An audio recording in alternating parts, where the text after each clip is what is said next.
Good evening and welcome to the FBC 2020 virtual celebration. I'm Anita Roman from Fox 10 News. Over the past few years, I've had the privilege of sharing inspiring and uplifting stories of the triumphs and achievements of FBC students. I've seen how FBC's programs and teachers change lives, and I've come to realize just how very special this place really is.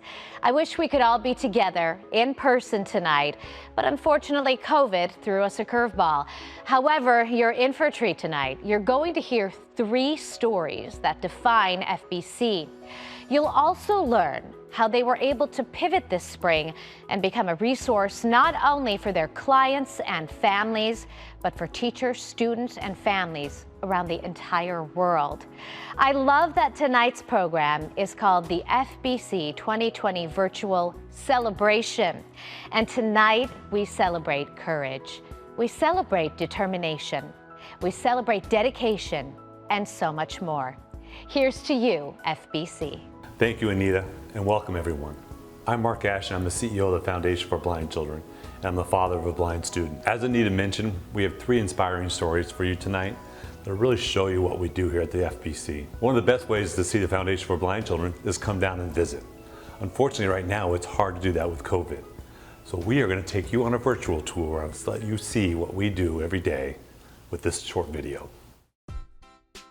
The Foundation for Blind Children is based in Phoenix, Arizona, with satellite locations in Chandler and West Phoenix. We serve a range of clients from a child just born at Phoenix Children's Hospital to a child at heart celebrating their 104th birthday. When a child is born and diagnosed with a visual impairment, the family is often referred to the FBC. Through our early intervention program, we teach parents how to teach their visually impaired child and support them along the way until they are ready to join us here at FBC. The Foundation for Blind Children has a gymnasium. We want our kids to play basketball, to climb rocks, to play goal ball, to do everything our other kids do in their lives. And we just do a little bit differently. We find a way around a little differently, but our kids do play sports. Our kids do perform. Our kids go to school, go to college, become lawyers, doctors. And it all starts right here in a simple gym, climbing a simple wall. FBC is unique that we have a low vision clinic on site. Our optometrist helps people beyond what their family physician or ophthalmologist can do. The clinic also provides tools for those with vision loss, including glasses, magnifiers, computers, and more that can vastly improve the client's quality of life. So right now this hallway is empty, but usually it has kids running up and down the hall, the tapping of white canes against the wall, the sound of wheelchairs going to and from class. This is where we teach kids how to learn. And learning starts very early on from preschool all the way to 4th grade here. M-A-R-C. That's Mark. That's how I spell my name. And every one of our preschoolers and kindergartners and 4th graders all learn to spell their name and learn to read and write using a braille writer instead of a pencil. All children love to play, and a school wouldn't be complete without a playground. FBC's playground is magical, fully accessible to all children of all needs. At the Rose Mofford Center here on campus, we make sure that all of our students have all the tools they need to learn, whether that's Braille textbooks, talking computers, white canes, or just learning how to use a microwave. We do it all right here in this building. One of the things we do at the Foundation for Blind Children is we create Braille. We create Braille for algebra, Braille for history, Braille for reading, Harry Potter, the Twilight series, Cat in the Hat, the Diary of Anne Frank. We do it all. Any child who wants anything, we make it for them in Braille. And we're one of the largest producers in the country. So there you have it. This is the Foundation for Blind Children. We do a lot of great things. When COVID-19 hit, we had to go to work. The Foundation for Blind Children figured out how to teach blind children using video online. And we did great things, and we are still doing great things. The one thing we can't do is do it without you. We need your help. We can't have our major fundraiser, but we still need your help. I hope you'll consider it. Everything that FBC accomplishes is because of people like you and our great partnerships with our community. One of our great partners, Waymo, helped us deliver materials, including Braille, technology, and supplies to our students out in the community. That's just one piece of the generous support Waymo has offered to FBC this past year. We are so grateful to continue this partnership into the future. Thank you, Mark, and the entire Foundation for Blind Children team for having us this evening and for allowing us to support this event. The Foundation for Blind Children was one of the first nonprofits to join the Waymo-led public education initiative, Let's Talk Self-Driving. And our partnership has grown around the shared belief that autonomous vehicles hold the potential to make it safer and more efficient for people with disabilities to get around. And that includes the 1.3 million Americans who are legally blind. It's been such an honor to partner over the last year to raise awareness about the potential benefits of autonomous vehicles, especially given the challenges of a global pandemic. We appreciate the opportunity to leverage our local fleet here in Phoenix to move learning equipment and transcribe texts to teachers and a school in Chandler on your behalf. And Mark, thank you and your family for always making yourselves available to speak to members of the media about accessibility and to collaborate on public education initiatives. When your programming went virtual, Waymonauts eagerly signed up to participate in your virtual mock interviews with students enrolled in your Teen to Work program. I think we even had 5 times as many volunteers as there were spots available. And that really is a testament to the work that you guys are doing. So on behalf of Waymo, thank you for allowing us to be a part of your community, as you are such an integral part of ours.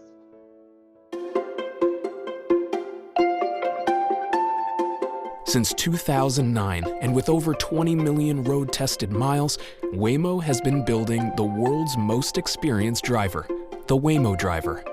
Our mission is to make it safe and easy for people and things to move around with fully self-driving technology. When it comes to autonomous vehicles, there's a lot of excitement and curiosity, and that's why Waymo joined forces with a passionate group of partner organizations to launch Let's Talk Self-Driving. Self-driving cars can add that freedom that I don't have. From a self-esteem level, that'd be great, and from a practical level, that would be life-changing.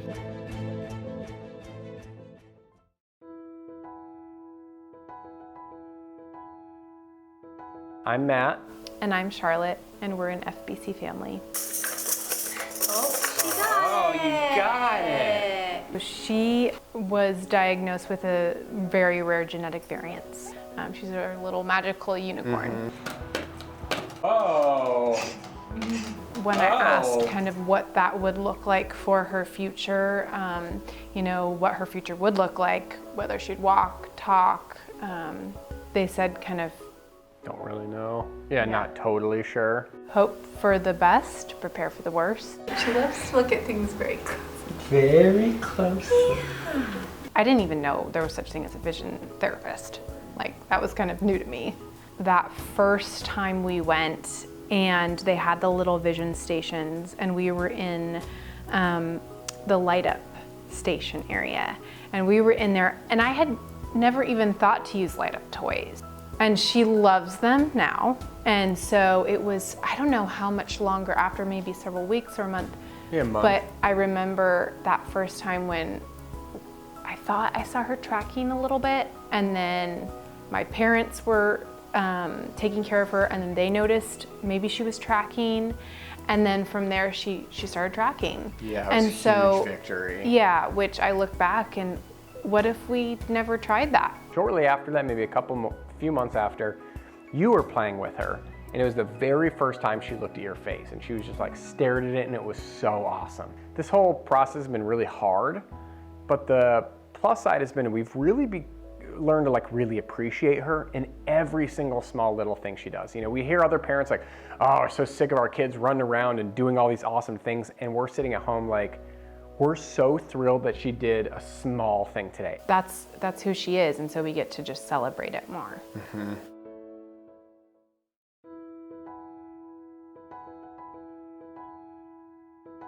Hi, I'm Nicole Anderson, and I'm Alexandra's mom. I'm Matt Anderson, and I'm Alexandra's dad. and we're really honored and proud to be part of the FBC family. Good job. Alexandra was diagnosed with Pitt-Hopkins syndrome, and it's something that is extremely rare. There's only around 1,000 diagnosed worldwide. And when she was diagnosed at 15 months, she was the third in the state of Arizona that had that diagnosis. Doctors really knew nothing about it, as you can imagine.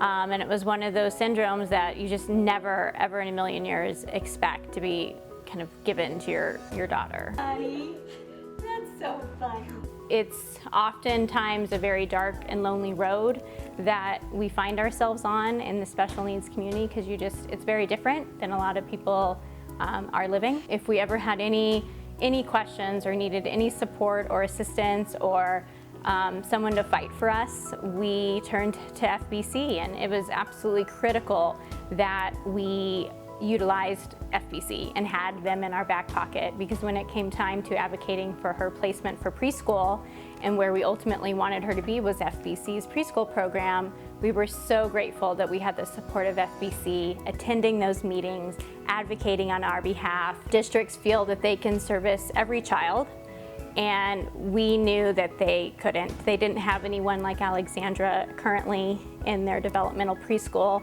And yes, while they said they're up for the task of teaching her, the challenge, yes, we're up for the challenge of teaching Alexandra. I didn't want them to be up for the challenge. I wanted her to be placed at a school that was well equipped beyond measure to teach Alexandra, and that's FBC.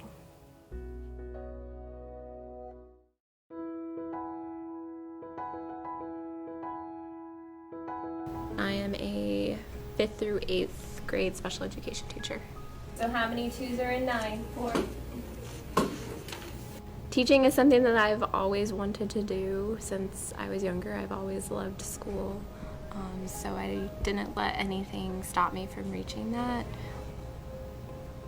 I was diagnosed with retinitis pigmentosa, which is a genetic degenerative disease. So I was diagnosed when I was 4 years old, but it was something that I was born with, and my vision slowly went away. So by the time I was 13 is when I could no longer read print.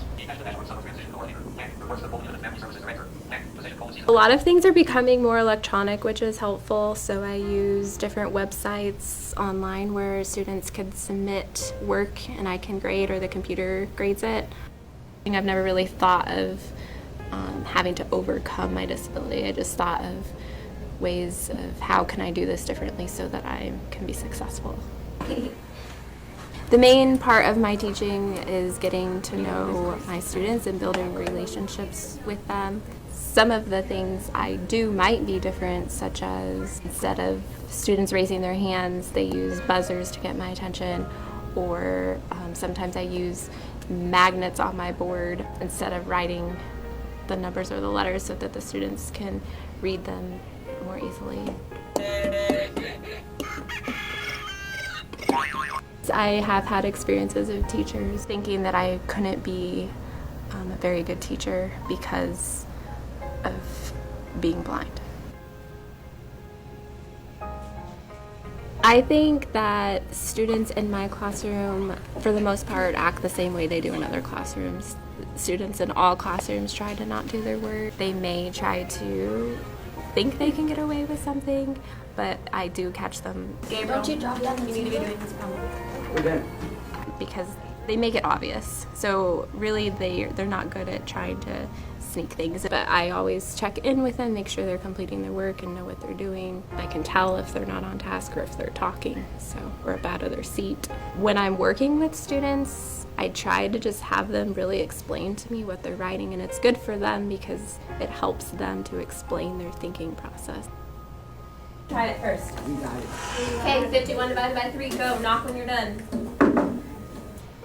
I went to probably 100 interviews, not exaggerating. Of course, they can't tell me it was because of my disability, but I strongly believe a lot of it had to do with they didn't know how this teacher would be able to teach a classroom full of students. How many 2s in 16? 8. Yes, 2, 4, 6, 8, 10, 12, 16. You can either do it on your fingers or you can make tally. I've never been angry with being blind. I've just kind of thought like, okay, I have to do things differently, and sure, things have been frustrating, but I've never seen it as something that I wish that I could go away. I've always seen it as something that just makes me different, and me working in special education, I hope that it inspires my students to see that even though they have disabilities, they can still reach their dreams that they have. And I hope that they can see that in me, whether they realize that now or not, that one day they can still do what they want to do. As we all know, COVID-19 turned our world upside down. But here at the FBC, learning never stopped. Our staff, our community, our students kept learning. Here's a look at how we pivoted to continue servicing Arizona's families.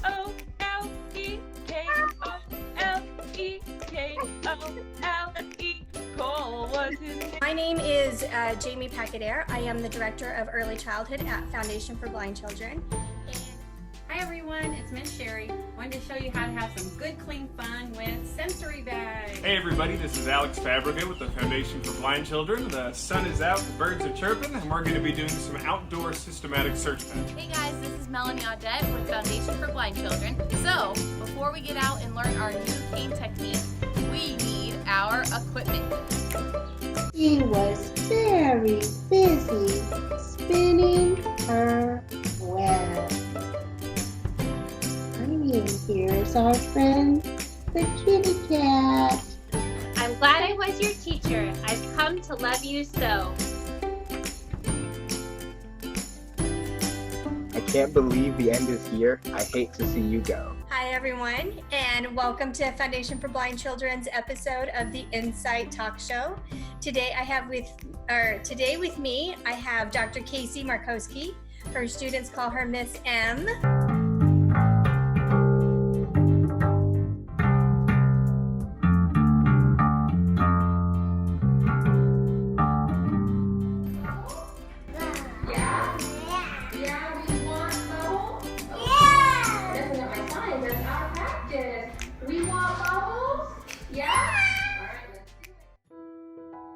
Good evening. I'm David Nigro, and I am the President of the Board of Trustees for the Foundation for Blind Children. I'm also known as Nora's dad. Nora is a student at FBC, and she has benefited from many of the services you just heard about. On behalf of the board, I'd like to thank our families, our clients, our innovative and hardworking staff, as well as you, our generous donors and supporters. COVID-19 threw the world a curveball this year, but the learning never stopped at FBC. The demand for our services is greater than ever before, but because of you, we were able to pivot and continue providing our services without skipping a beat.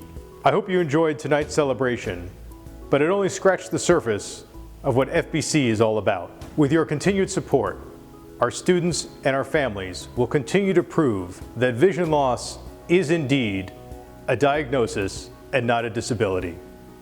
Thank you and good night.